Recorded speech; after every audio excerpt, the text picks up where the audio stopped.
الله الرحمن الرحيم. السلام عليكم يا حبايبي، اخباركم ايه؟ قبل ما نبدا الفيديو بتاعنا ونشوف ايه الحاجات اللي قدامك كتير دي وهنعمل بها ايه، عايزه اقول لكم انه الفيديو النهارده بالتعاون مع قناه جميله جدا، قناه انا بحبها ومتابعاها من زمان، من قبل ما افتح قناتي، قناه نور تشانل. ما شاء الله عليها، يعني لو دخلتوا هتحتاروا تروحوا يمين ولا شمال، مشتريات تلاقوا، ترتيب تلاقوا، اكل، وما شاء الله يعني تحسيها نفسها طالع كده من الكاميرا.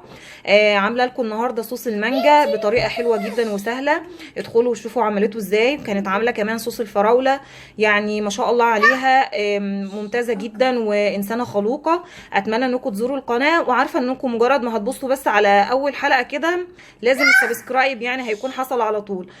قولوا لها بقى انكم من طرف ام ملك، ما تكسفونيش ها. ويلا بينا نبدا الحلقه على طول. بسم الله الرحمن الرحيم. السلام عليكم ورحمه الله وبركاته. ازيكم يا حبايبي؟ النهارده هنتكلم في موضوع تعطير الفرش بتاعنا، سواء الملايات، سواء سجاد الصلاة، الكنب، الستاير، اي حاجة من المفروشات اللي موجودة عندنا في البيت. انا مش يعني هكدب عليكم، كنت ساعات بدخل بيوت كتير قوي ببقى حاسه انها بذلت مجهود في النظافه، الفرش نظيف مفيش عليه تراب مفيش حاجه، كل حاجه مغسوله، بس بحس ان ريحه البيت نفسه مش عجباني. وانا يعني بصراحه الريحه دي اكتر حاجه بتاثر فيا يعني. كل ما ريحه بيتك تبقى حلو بيدي انطباع نظافه كبير قوي، حتى على فكره لو انت منظفه من على الوش. فالنهارده قلت نتكلم عن تعطير الفرش، والادوات بسيطه جدا ومتوفره في كل بيت. زي ما انتم شايفين ده الدوني بتاعي، جيركن الدوني ده. مش لازم انت تستعملي نفس ماركه دوني، ممكن تستعملي اي نوع تاني. وعاوزه اقول لكم ان الدوني اللي هنا ريحته مش حلوه زي بتاع مصر، يعني انا في مصر كنت ادمان. جربت اكتر من نوع عجبوني عن ده، يعني مش عاجبني قوي، فبستخدمه بقى ايه في موضوع الفرش وكده اكتر من اني بستخدمه في الملابس. مش عارفه المشكله فين، يعني تقريبا عشان بيتحط في مجفف الملابس بيتفاعل مع الحراره او حاجه بيدي ريحه مش عجباني. ما علينا. الدوني بقى على دي بخاخه كمان كانت عندي، انا كنت جايباها اصلا عشان اعطر بيها الفرش، شايفين عليها يعني كمان شكل الورود وكده. بس ما عجبتنيش، فاستنيت لحد ما تخلص وقلت هستغل الازازه نفسها في حاجه تانية، بما انها كان فيها معطر وكده فاكيد برضو هتنفع للامور دي. انت ممكن تستعملي اي بخاخه كانت عندك فاضيه من اي حاجه، بس ما يكونش فيها بقى ايه بواقي مثلا بتاع ده اللي هو اللي بينظف البوتاجازات او الحاجه زي دي، لان متهيالي مهما تغسليها هتفضل ريحتها فيها. احنا عايزين يا اما بخاخه المكوى اللي هي بتبقى جايه فاضيه خالص، او بخاخ كان فيه مثلا معطر زي ده. طيب هنحط الدوني في البخاخ على طول، بس من غير ما نخففه، لا، لانه هيبقى صعب يطلع وممكن يعمل كمان بقع. كوبايه ميه، كوبايه ميه كبيره اهي، وهستعملها مع الدوني.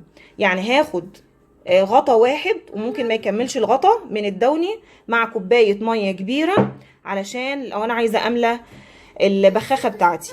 لو انت عايزه تزودي الريحه بانها يبقى فيه تطهير، ممكن تحطي نقطه ديتول، فيبقى معاكي نقطه ديتول والدوني والميه. اهم حاجه انك تخففي بالميه علشان تطلع من البخاخه بسهوله وما تبقاش الريحه برضو فزه قوي.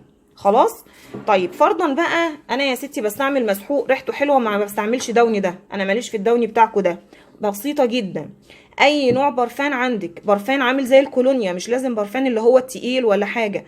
انت ما بتستعمليش برفان، اكيد جوزك بيستعمل برفان، مفيش رجاله ما بتستعملش. اي نوع برفان غالي رخيص اي حاجه، لو هتشتري حتى نوع تكوني شايفاه يعني مش حلوه قوي، هتستعمليه بس في انه يدي ريحه بس حلوه للفرش. ازازه البرفان هنحطها برضو في البخاخ ومعاها ميه، تمام. ليه؟ علشان في برفانات بتبقى ساعات بتبقع، فناخد بالنا من النقطه دي، اما نخففها قوي بميه او نحاول واحنا بنستعمل انها ما تبقاش من النوع اللي بتبقع. اي حاجه، كولونيا، برفان، اي حاجه، تمام. الحاجات دي كلها بتدي ريحه حلوه جدا للفرش. انا دلوقتي هحط الدوني مع الميه في البخاخ وهرجع لكم تاني. وادي يا بنات الازازه خلاص، البخاخ بتاعي انا مليته، ومعايا مثلا سجاده الصلاه كمثال، بختين كده على السجاده، هتقفليها كده وتتنيها مع بعضها وتبخي في كل الجوانب. بلال طبعا حبيبكم، يعني مش قادره اقول لكم الريحه بتبقى عامله ازاي. نصيحه مني يا بنات، نصيحه مني، سجاد الصلاه بالذات بالذات عطريه. انتوا عارفين ان احنا دايما بنوطي دايما الانف والبق بيبقوا لازقين في السجاده علشان يعني موضع السجود، فده ساعات بيعمل ريحه مش كويسه. كتمه النفس دي بتاثر يعني على الريحه، بتبقى خليها مش كويسه. فبقدر الامكان دايما نعطر السجاده. عاوزه اقول لك كمان لو انت جايلك ضيفه دايما عطري سجاده الصلاه، ودي والله عن تجربه شخصيه، وممكن صحابي اللي حصل معاهم الموقف ده يكونوا بيسمعونا. انا بيجي لي صحبات كتير قوي بيلفت نظرهم دايما بعد ما يصلوا ريحه سجاده الصلاه بتاعتي.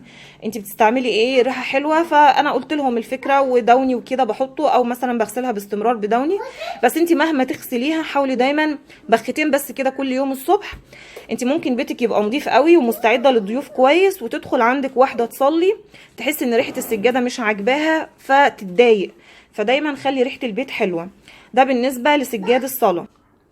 بالنسبه كمان للستاير بتاعتي زي ما انتوا شايفين اهو، كام بخه كده على الستاير برضو برش عليها. وادي السكشن اللي اهو كمان برضو كام رش عليهم. اللي بيجي يقعد على الكنبه بيحس طبعا الريحه طالعه جميله. بصوا ما قصرتش ولا حاجه، يعني ما عملتش مثلا بقع ولا حاجه. ده خد بالكم زي الشموع كده، يعني ايدك بتعمل شكل فيه لو انت مشيتيه كده، بس بيرجع لطبيعته تاني النوع الكنبه يعني نوع الركنه دي.